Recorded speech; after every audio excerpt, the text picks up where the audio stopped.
ప్రతి దాంట్లో కూడా పోలీసులు మాత్రం ఇక్కడ ఒక మోనోపోలి అనే చెప్పొచ్చు. స్టేట్ మొత్తం ఒక యూనిట్ లో తీసుకుంటే పల్నాడు మాత్రం ఒక యూనిట్ లో చూస్తారు. నీకు అలా అనిపిస్తుంది అంతే.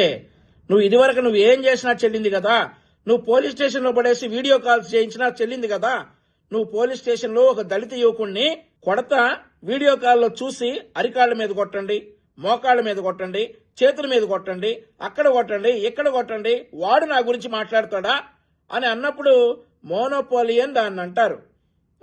నువ్వు పోలీస్ స్టేషన్లో విచ్చలవిడిగా నీ జులుం ప్రదర్శించావు కదా అప్పట్లో. కాబట్టి ఇప్పుడేంటంటే పోలీసులు ఇట్లాంటి యాషాలు వేస్తే బొక్కలు ఇరుగుతాయని చెప్తున్నారు కాబట్టి నీకు పాపం మోనోపోలీగానే అనిపిస్తుంది. పల్నాడు జిల్లా పోలీసులు చేసేది నీకు ఇంత భయంకరంగానే అనిపిస్తుంది. ఎందుకంటే గతంలో లాగా నువ్వు పోలీస్ స్టేషన్కి వీడియో కాల్స్ చేసి వాణ్ణి కొట్టు వీణ్ణి కొట్టు అని చెప్పేటటువంటి పోలీసులు అందరూ కూడా ఇప్పుడు లేరు కదా. ఇప్పుడు ఉందెవరు? నీ కారులో నువ్వు నీ ఒక సోషల్ మీడియా అబ్యూజర్ని, తల్లికి చెల్లికి పెళ్ళానికి దారిన పోయే ఇక అవన్నీ మాట్లాడకూడదు. వాళ్ళెవరికి తేడా తెలియనటువంటి ఒక యదవని నువ్వు కారులో ఎక్కించు తీసుకెళ్తా ఉంటే అక్కడ సుబ్బనాయుడు అని చెప్పేటటువంటి ఒక సిఐ దింపమ్మా వాడిని దింపు, వాడు చట్టాన్ని ఉల్లంఘించాడు, వాడిని అరెస్ట్ చేయాలి అని అంటే ఆ రోజు చించుకున్నావు కదా, నీ మాట వినలేదు కదా.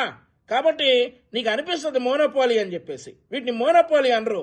పోలీసులు స్ట్రిక్ట్ గా ఉద్యోగం చేస్తే నీలాంటి దానికి అవి మోనోపోలీగా అనిపిస్తా ఉంటాయి.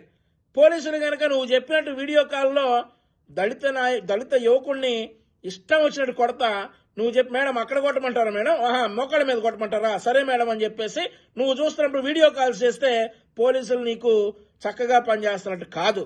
నీ కారులో ఉన్నటువంటి ఒక సోషల్ మీడియా అబ్యూజర్, ఒక సోషల్ సైకో, ఎవడైతే ఆడవారిపై అసభ్యంగా మాట్లాడుతున్నటువంటి ఒక సోషల్ సైకో నీ కారు నుండి దింపి అరెస్ట్ చేసి తీసుకెళ్లారు చూడు. కాబట్టి నీకు పల్నాడు పోలీసులు మోనోపాలీగా నీకు అనిపిస్తారు, పీపుల్స్ ఫ్రెండ్లీగా ప్రజలు కనిపిస్తారు.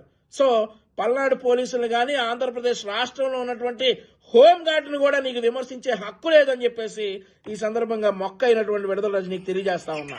పల్నాడు జిల్లాలో ఉన్నటువంటి పిడుగురాల మెడికల్ కాలేజ్ కి మేము వెళ్తాము అని హెల్త్